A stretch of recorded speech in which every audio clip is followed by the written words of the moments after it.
Hey guys, it's Sophie Cunningham here. You guys are with me during Media Day. Oh, let's go. Come on. It was Indiana Fever Media Day, when the players Raw Sis Boomba and the marketing team received their content to get the fans psyched for the next season. Thus, nothing blatantly unfavorable will be heard. This is just public relations. However, it doesn't mean we didn't receive some significant statements, particularly from Caitlin Clark, who is beginning to show off a little, which I find endearing.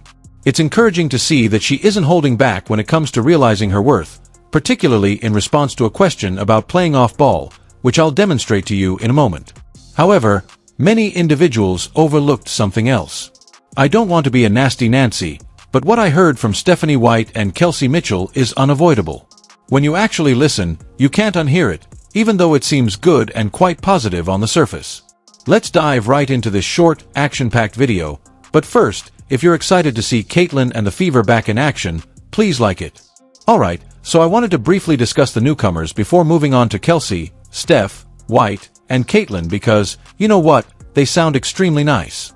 Even if it was only in jest, the good news is what you want to hear after witnessing Angel being ridiculed by her new teammates in Atlanta. Let's start with Myisha Hines-Allen, who caused a lot of controversy.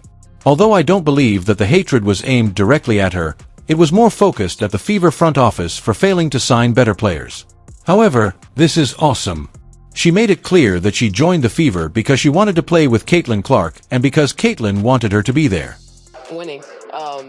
Being able to play with Caitlin Clark, I think that was a huge eye-opening. Like, I had the opportunity to play with one of the greatest players that's ever going to play the game of basketball.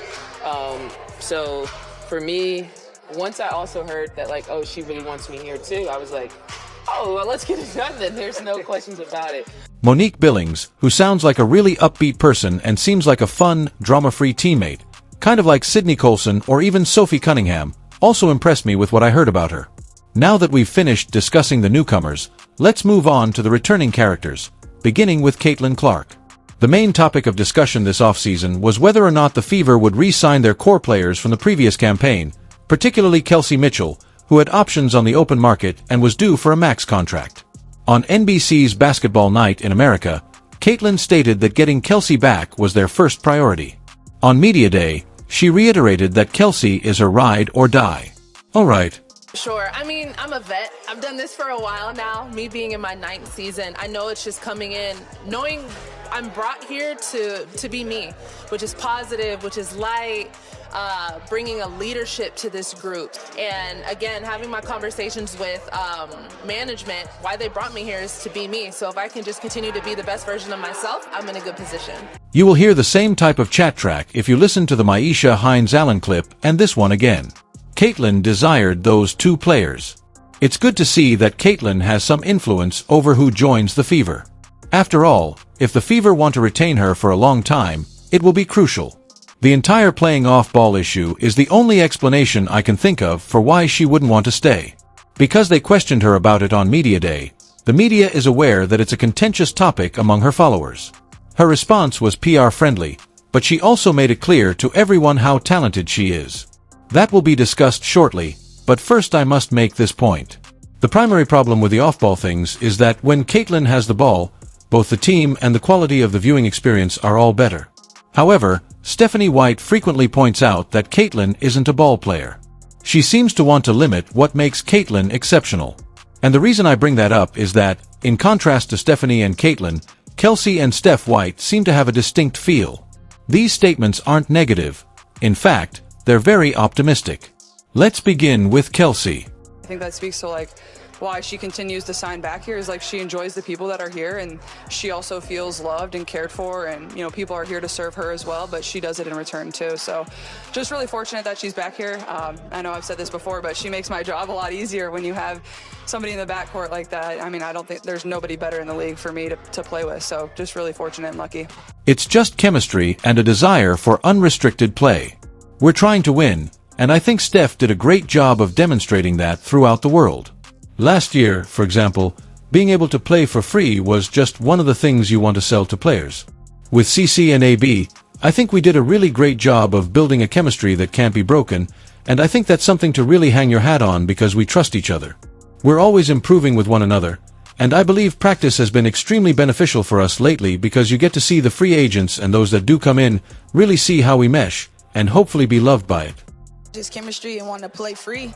And I think Steph did a good job of like showing that throughout the course of the world. And me like being able to play free last year was just like one of the things that you want to sell to players that's, you know, trying to win. And I think that with CCM and AB, I think we done a really great job of building a chemistry that can't be broken. And I think that it's something to really hang your hat on because we trust each other. We constantly building with each other. And I think practice lately has just been, it's been really great for us because you get to see the free agents and the ones that do come in, really see how we gel and hopefully get embraced by it. Overall, that's really good. I adore my teammates. You enjoy learning about chemistry and other related topics. Did you notice, though, when she remarked, "Steph White lets me play free"? She's not being pushed to play a game, unlike Caitlin, who will do so in an instant. She is able to play as she pleases. In her remarks, Steph White reaffirmed that. I mean, she's huge. You know, I don't think there's a faster player in the league with the ball than Kelsey Mitchell. I don't think there's a scarier player in the league to guard one-on-one than Kelsey Mitchell. And, you know, for us, putting her in position to do what she does best so that she doesn't have to think about it, she can just do it, was a priority.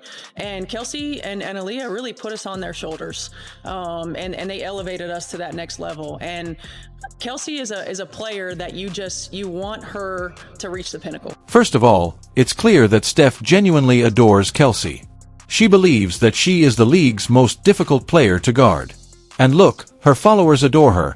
She's talented, upbeat, and has no complaints. I'm happy she's returned. However, based on the way she talks about herself, we want to help her succeed so she won't have to worry. She deserves to win, therefore we want to give her the best chance. I'm not saying Steph White dislikes Caitlin as a person or as a player, but from every interview I've heard over the past year, it appears like Kelsey is Steph White's favorite player, and she lets her be herself. Simply said, I don't hear the same zeal for Caitlin. If anything, it's about limiting her game and ensuring that she complies with the coach's rules. Caitlin was forced to respond when asked what she thought of the off-ball tactic. She also made a strong statement about her worth in her response. I think a little bit of off-the-ball stuff. Like, I think mostly on dead balls. Like, I'm the best. I think I'm the best transition player in the league. That's where I thrive. Everybody knows that's my game. So, you know, getting the ball off of rebound or in transition, like that's probably when I'm going to be the primary ball handler more than anything. And then, you know, getting off the ball a little bit and catching your breath. Like, it is exhausting bringing the ball up 94 feet versus pressure every single time. So we certainly need to find somebody that can handle the ball a little bit and, you know, give me a little bit of a break. Now, when it comes to PR, Caitlin is rather strategic. She is aware that anything she says will be inspected, examined, and posted every place. The answer was, yes, but I'm the greatest in the world at this, but I can't have the ball all the time because it's exhausting. To put it another way, Stephanie White and the Indiana Fever front office shouldn't push their off-ball plan too far. I'm the best at this, therefore if you give the ball to someone else during a transition, you're harming the team. It's a significant declaration. It demonstrates that she is aware of her worth.